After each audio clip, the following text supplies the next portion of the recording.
매년 수천 건이 새로운 수중 발견이 이루어지고 있어요. 새로운 동물 종부터 역사적인 유물까지 정말 다양하죠. 거대한 빛나는 파란 물체가 바닷속으로 똑바로 떨어지는 장면부터 깊은 갱음으로 시작되는 이상한 수중 소리, 그리고 스스로 노화 과정을 거꾸로 돌릴 수 있는 해파리까지. 이건 다이버들이 절대 볼 수 없을 거라고 생각했던 25가지 심해 발견들이에요. 바이오트왕 소리. 2014년에 마리아나 해구 지역에서 음향 조사를 하다가 이상한 소리를 발견했어요. 그 소리를 바이오트왕, 바이옷이라고 불렀는데 대략 2에서 3.5초 정도 지속되는 소리예요. 처음에는 낮은 주파수의 웅웅거리는 소리, 그러니까 30에서 40Hz 정도로 시작해서 끝부분에는 높고 금속 같은 맑은 울림으로 올라가는데 최대 8000Hz까지 도달해요. 연구자들이 처음엔 이게 사람 때문인지, 지질 활동 때문인지, 아니면 얼음 관련 소리인지 확실히 알 수 없었어요. 그런데 더 자세히 조사하고 육안으로 목격한 기록도 확인하고 20만 시간 넘는 녹음 데이터를 AI로 분석한 결과 이 소리는 북태평양 서부에 사는 특정 브라이드골의 무리가 내는 소리라는 결론이 나왔답니다. 이 소리가 정확히 무슨 목적으로 나는 건지는 아직 연구 중이에요. 하와이 UFO 목격 사건. 2020년 12월 29일 저녁, 현지 시간으로 8시 30분쯤 리워드 오아후 섬의 나나쿨리 근처에서 여러 주민들이 하늘에 빛나는 푸른빛이 도는 타원형 물체가 움직이는 걸 봤다고 해요. 한 목격자는 그 물체가 전신주보다 더 크다고 표현했는데 소리 없이 조용히 날아갔다고 하네요. 어떤 사람은 차를 타고 그 물체를 따라가다가 파링턴 하이웨이에서 물공급위원회 건물 앞에 멈췄는데 그때 그 물체가 바다로 떨어지는 것처럼 보였다고 해요. 연방항공청 FA에서는 현지 경찰을 통해 그 지역에 비행기가 추락했을 가능성이 있다는 신고를 받았지만 레이더에서 사라진 항공기는 없었고 실종되거나 연락 두절된 비행기도 없었다고 공식 확인했어요. 이 물체가 정확히 뭔지, 어디서 온 건지는 아직 아무도 몰라요. 인터넷에서는 외계 우주선이라는 말부터 첨단 군사 기술이라는 추측까지 온갖 이야기가 다 나왔지만 공식적인 설명은 아직 나오지 않았답니다. 자, 다음으로는 죽음을 피해가는 놀라운 생물을 만나볼게요. 불멸의 해파리, 투리톱시스 도르니, 터러타프서스 도어니아이. 흔히 불멸의 해파리라고 불리는 이 녀석은 정말 신기한 능력을 가지고 있어요. 스트레스를 받거나 다치거나 굶주릴 때 성체인 메두사 단계에서 다시 어린 폴립 단계로 돌아갈 수 있거든요. 이 과정을 세포 전환, 트랜스 디퍼렌시에이션이라고 하는데 덕분에 나이 들어서 죽는 걸 피할 수 있어요. 이론적으로는 이 과정이 끝없이 반복될 수 있어서 생물학적으로 불멸이라고 할 수 있죠. 하지만 자연에서는 진짜 영원히 사는 건 아니에요. 포식당하거나 병에 걸리거나 환경 때문에 죽을 수 있으니까요. 연구자들은 이 독특한 생물학을 연구하면서 세포 재프로그래밍이나 노화 과정을 더 잘 이해하려고 노력 중이에요. 의학적으로 응용할 수 있을지도 모르지만 아직 초기 단계랍니다. 그런데 심해에서 발견되는 모든 게 살아있는 건 아니에요. 어떤 것들은 수십 년 동안 파도 아래 숨겨져 있던 인간 역사의 유물들이기도 하죠. 언젠가 발견되기를 기다리고 있어요. 애니그마 기계예요. 2020년 12월에 세계자연기금 WWF에서 일하는 독일 다이버팀이 발트해의 겔팅만에서 버려진 어업용 그물을 찾다가 녹슬었지만 알아볼 수 있는 제2차 세계대전 시기의 애니그마 암호 기계를 발견했어요. 처음에는 그냥 오래된 타자기인 줄 알았대요. 이 기계의 로터가 3개 달려 있어서 전문가들은 잠수함, 보통 4개 로터 모델을 썼죠. 보다는 독일 군함에서 나온 거라고 보고 있어요. 전쟁 막바지에 독일 해군이 자침 작전, 그러니까 레겐보겐 작전, 아퍼레이션 리전 보전을 하면서 바다에 버린 걸로 추정돼요. 이 기계는 지금 슐레스비이홀슈타인 주의 고고학 사무소에 넘겨져서 복원 작업 중이고 나중에 전시될 예정이래요. 델타 P 현상이에요. 다이빙에서 델타 P라고 하면 차압, 디퍼렌셜 프레셔를 뜻하는데 높은 압력에 물이 낮은 압력 구역으로 빠르게 흘러들어갈 때 생기는 위험을 말해요. 예를 들어 댐 게이트나 취수구에 틈이 생기면 엄청난 힘이 생겨서 다이버를 끌어당기거나 갇히게 만들죠. 이런 사고가 실제로 꽤 있었어요. 가장 안타까운 사례 중 하나가 2015년 7월 15일에 일어났어요. 상업 다이버 룩 시브록, 이 노바스코샤주에 있는 노바스코샤 파워가 운영하는 아나폴리스 조석 발전소의 숨은 게이트를 점검하던 중이었는데 게이트가 완전히 닫히지 않아서 생긴 틈으로 강한 흡입력이 발생했어요. 그 바람에 루크가 빨려 들어가서 안타깝게 목숨을 잃고 말았죠. 이 사건 이후 상업 다이빙 업계에서는 델타 P 위험에 대한 기준을 다시 점검하고 인식을 높이며 더 강력한 규제와 훈련, 장비 안전장치를 마련해야 한다고 목소리를 높이고 있어요. 자, 이제 치명적인 물에 대해 이야기했으니 다음 장소는 호수에 완전히 잠겨버린 버려진 감옥 전체를 숨기고 있답니다. 루무 수중 감옥이에요. 에스토니아의 루무 채석장, 러묘코리에는 옛 소련시대 감옥단지와 석회석 채굴장의 일부가 물에 잠긴 채로 남아있어요. 채굴은 1930년대 후반에 시작됐고 감옥은 1938년에 세워져서 다른 시설과 함께 운영됐죠. 에스토니아가 독립을 되찾고 작업이 중단된 후 채석장을 말려두던 펌프가 꺼지면서 지하수가 차올라 호수가 생겼고 옛 건물 일부가 물속에 잠겼어요. 핀란드 도시 탐험가들인 어벤던드 노어딕 팀이 이 독특한 풍경을 사진으로 잘 기록해뒀어요. 루무 채석장의 호수는 다이버들에게 인기 만점이래요. 수심이 비교적 얕아서 보통 6m에서 10m 정도고 잠긴 벽, 건물, 심지어 나무까지 볼 수 있거든요. 겨울에는 물 온도가 3도에서 4도 정도로 뚝 떨어지니까 추운 물 장비를 제대로 갖춰야 안전해요. 수면 위로는 낡은 건물 잔해가 바람에 닳고 이끼로 덮여 있고 물속으로는 조용히 잠긴 옛 장소의 일부를 감상할 수 있답니다. 베르메아 섬. 멕시코만 유카탄 반도 앞바다에 있던 베르메아 섬, 이슬라 버메저 이라는 작은 섬은 16세기 지도에서 처음으로 기록됐어. 그런데 1997년에 멕시코 해군이 조사하고 2009년에 국립자치멕시코대학교 UNAM에서 또 연구했는데 예전 지도에 나온 좌표에서 이 섬을 전혀 찾을 수 없었대. 수백 년 동안 지도에 계속 등장했던 섬인데 물리적인 흔적 하나도 없으니 연구자들이 정말 당황했지. 어떤 음모론자들은 CIA가 미국 해양 경계를 바꾸려고 섬을 폭파해서 없앴다고 주장하기도 해. 하지만 전문가들은 그건 거의 불가능하다고 봐.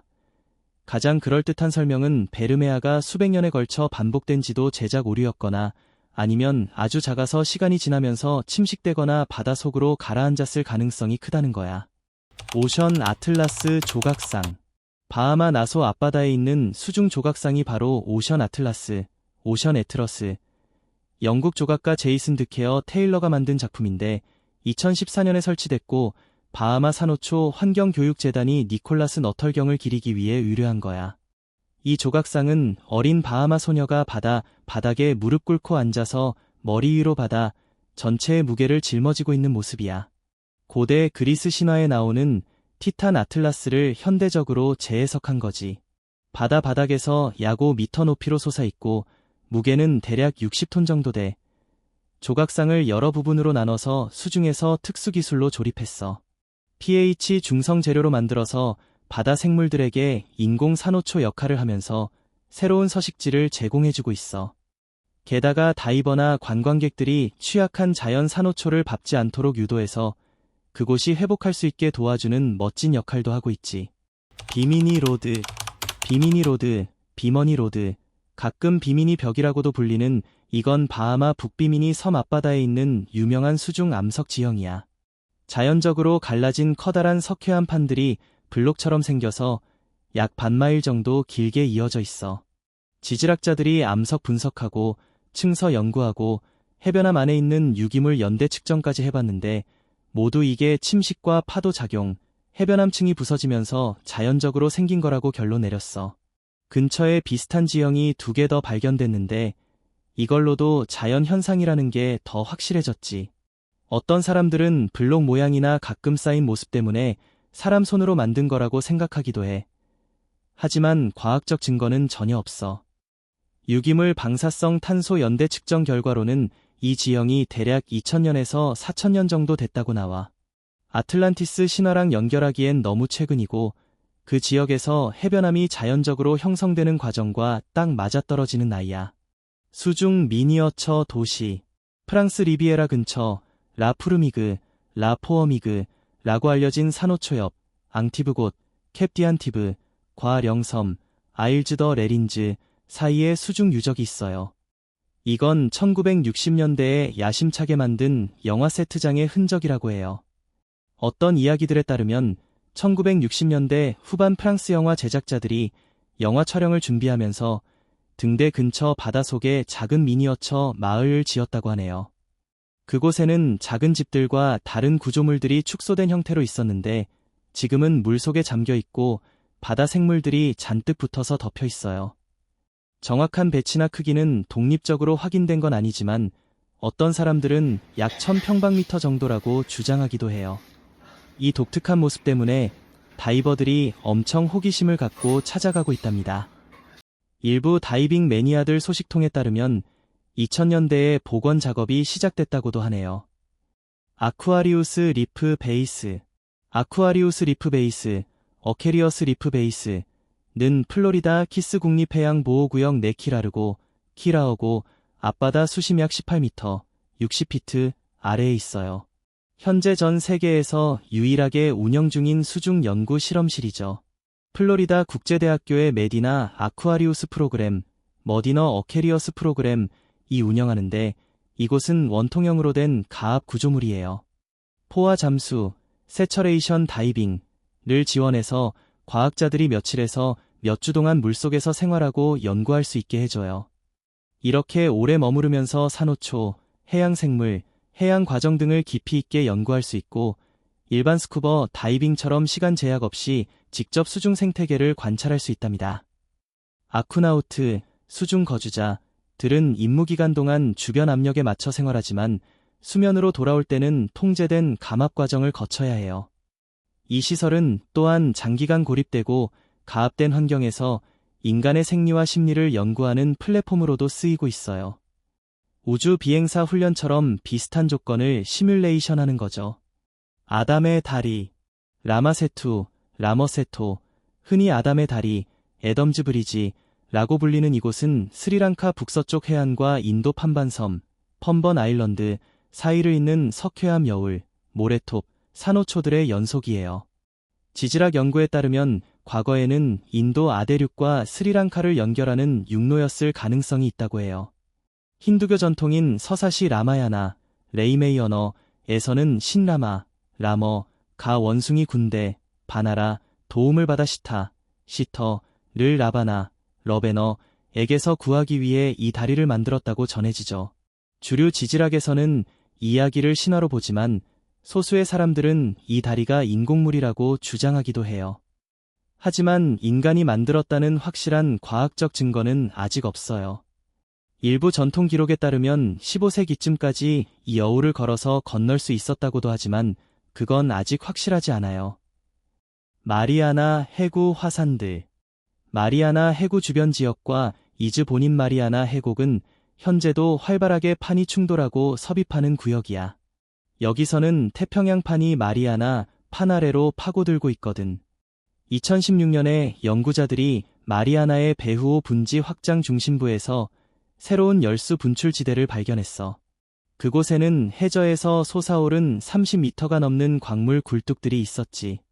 이 열수 분출구들은 거의 얼어붙을 듯한 심해 물속으로 엄청 뜨거운 유체를 뿜어내는데 그래서 광물 굴뚝이 생기고 개, 홍합, 달팽이 같은 화학합성 생태계가 아주 풍부하게 자라나고 있어. 수중 화산이나 열수 분출구 자체는 이미 잘 알려진 현상이지만 이 지역에서 이렇게 크고 높은 굴뚝 구조물이 발견된 건 심해 열수 시스템에 대한 새로운 통찰을 준 거야. 가장 오래된 손바느질배. 자브라티아만에서 발견된 자브라티아 난파선이라는 목재배가 정말 놀랍게 잘 보존된 상태로 나왔어. 이 배는 크로아티아 이스트리아 반도 우마그 근처 자브라티아만에서 발견됐고 기원전 12세기 후반에서 10세기 후반 사이, 그러니까 3000년이 넘는 세월 전 거야. 이 배는 판자를 꿰매는 방식으로 만들어졌는데 얇은 나무 판자들을 금속 못 대신 유연한 식물 섬유로 꿰맸어. 지중해에서 이렇게 오래되고 잘 보존된 손바느질 방식은 거의 독특하다고 할 수 있지. 이 난파선은 지중해 지역에서 지금까지 확인된 가장 오래된 완전 손바느질 배로 여겨지고 있어서 이스트리아와 달마티아 지역의 고대 조선 기술에 엄청 귀중한 정보를 주고 있어. 연구자들은 지금 이 난파선 일부를 들어 올려서 보존시설로 옮기고 있는데 구조나 재료, 연대, 목공 기술 등을 자세히 연구할 계획이야. 샤스타사우루스. 샤스타사우루스는 트라이아스기 후기 북아메리카, 그리고 아마 아시아에서도 살았던 멸종된 이크티오사우루스 속이야. 이름은 캘리포니아 샤스타 카운티에서 유래했어. 1800년대 후반에 고생물학자 존 캠벨 메리엄이 그곳에서 화석을 발견했거든. 나중에 분류된 종들 중 일부, 예를 들어 S. 시커니엔시스 같은 건 길이가 최대 21m까지 자랐을 거라고 해. 그래서 알려진 가장 큰 해양 파충류 중 하나로 꼽히지. 무게 추정치는 꽤 불확실해서 어떤 자료에서는 75톤 정도라고 나오기도 하지만 그건 아직 추측 수준이야. 초창기 연구에서는 이 녀석들이 이빨 없는 주둥이 때문에 빨아들이는 방식으로 먹이를 먹었다고 봤는데 최근 해부학 연구들은 그 해석에 의문을 제기하면서 더 넓거나 다른 먹이 전략을 가졌을 가능성을 말하고 있어. 몸통 모양은 전체적으로 현대 돌고래랑 비슷해 보이는데 이건 수렴 진화의 예야. 하지만 실제로는 돌고래랑 가까운 친척은 아니었어. 스티지오메두사 해파리. 스티지오메두사 기간테아라는 드문 심해 해파리가 최근 몬터레이 베이 수족관 연구소에서 약 990m 깊이에서 촬영됐어. 거의 투명해서 눈에 잘 안 띄는데 4개의 긴 입술팔이 10m 이상 자랄 수 있대. 이 종은 정말 엄청 희귀해서 100년 넘는 해양 탐사 기간 동안 겨우 100번 정도 관찰됐을 뿐이야. MBRI 영상에서는 원격 조종 차량으로 여러 각도에서 이 해파리를 포착했어. 이 종은 여러 심해 지역에서 발견됐지만 마리아나 해구가 아니라 몬터레이 해저 협곡에서 발견된 거야. 1968년에 사라진 잠수함들. 1968년 짧은 기간 동안 네 나라의 잠수함 4척이 잃어버렸어요. 미국의 USS 스콜피온, 이스라엘의 INS 다카르, 프랑스의 미네르브, 그리고 소련의 K-129예요. 이건 단순히 우연히 일어난 별개의 사고들이 아니라 정말 드문 우연의 일치였던 거죠. 이 사고들로 인해 약 318명의 잠수함 승조원들이 목숨을 잃었고, 그래서 1968년은 제2차 세계대전 이후 잠수함 부대들에게 가장 비극적인 해 중 하나가 됐어요. 각 잠수함들은 모두 미해결이거나 불확실한 상황 속에서 사라졌고, 수십 년이 지난 지금도 그 사건들은 계속 연구되고 논의되고 있답니다. 심해에 사는 거대 바이러스.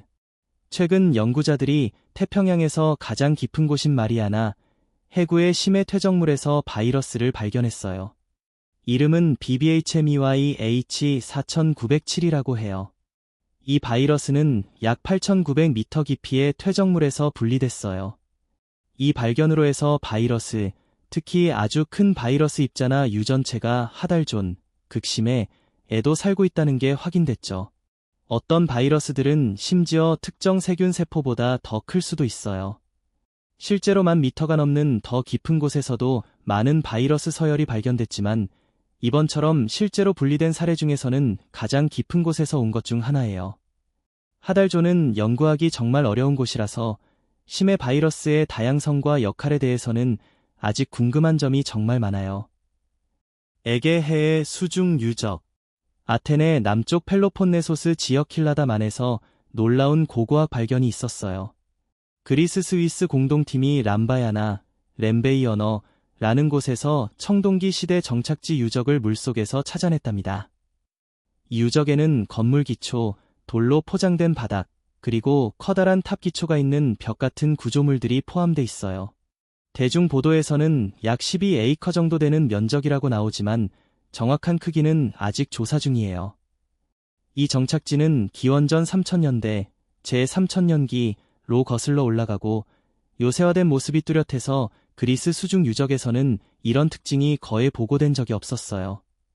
이 공동체가 어떻게 물에 잠겼는지는 지금도 계속 연구 중인 흥미로운 주제랍니다. 수중 예술 스컬파크.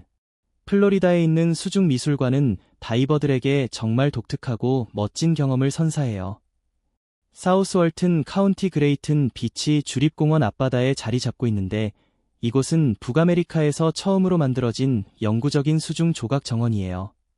2018년 6월에 문을 열었죠.